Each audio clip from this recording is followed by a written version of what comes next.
Hello there, in this section today in Bushido, where honor is stronger than steel, we will explore the fourth virtue in the Bushido code, respect.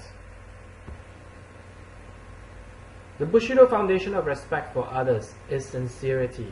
It is the sincere respect for others in one's heart, which then shows in their bearing and their words. For a samurai, and also the Japanese, even up to this day, respect, in accordance with the Bushido code, is not only shown in the way they talk, it is also shown in the way they stand and the depth of their bow, among other customs to show respect to others. From a common sense point of view, being respectful and courteous to another warrior makes a lot of sense. After all, there is no benefit from getting slashed or stabbed just because you offended someone by accident. So the samurai bow when they meet each other and greet each other courteously. They do not use vulgar language and they do not seek to offend or start fights. The samurai believed in courtesy so much that they had schools of etiquette and proper behavior. A follower of the best known school of etiquette of the Ogasawara Ryu was once recorded as saying, "The end of all etiquette is to so cultivate your mind that even when you are quietly seated, not the roughest ruffian can dare make onset on your person." Imagine a level of courtesy that can be shown merely through sitting quietly, without any words.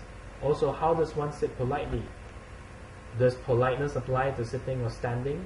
The samurai believed that it did. Applying Bushido to your life today, our present society seems to lack a clear perception of respect, particularly the younger generation of today. People nowadays have become increasingly callous and impolite with their words and actions, and have no regard for others' feelings. We seem to have overemphasized respect for self, so much so that we have neglected respect for others.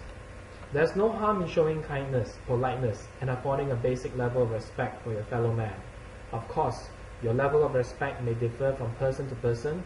There's no harm affording to a higher level of respect for someone whose values you admire and look up to. Pay attention to others around you. Listen to the other person's ideas and opinions and encourage them to express them, regardless of whether you agree with the person or not. Respect the efforts of others and show your appreciation and gratitude where it's due. In business, respect plays an important role. Your actions and words could potentially make or break a $1 million business deal. The Japanese understand respect very well. In a business meeting, a Japanese businessman will choose his words with the greatest care. He will not choose topics of conversation that could possibly lead to offense. We may not be able to control the other factors affecting the business deal, like the economy or the exchange rate. However, we can definitely control our manners and words. Respect is also equally as important in the workplace, not just to your superiors and bosses, but to your peers and juniors as well. Every one of your colleagues has skills and knowledge that could help or contribute to your work.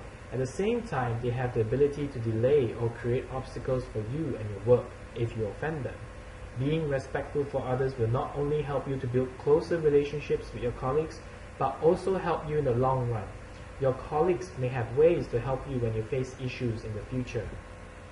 Respect should be the outward manifestation of a sympathetic regard for the feelings of others.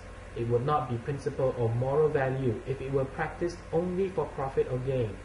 Not only should we practice courtesy because it is sensible and practical, we should also practice it because it is good, period.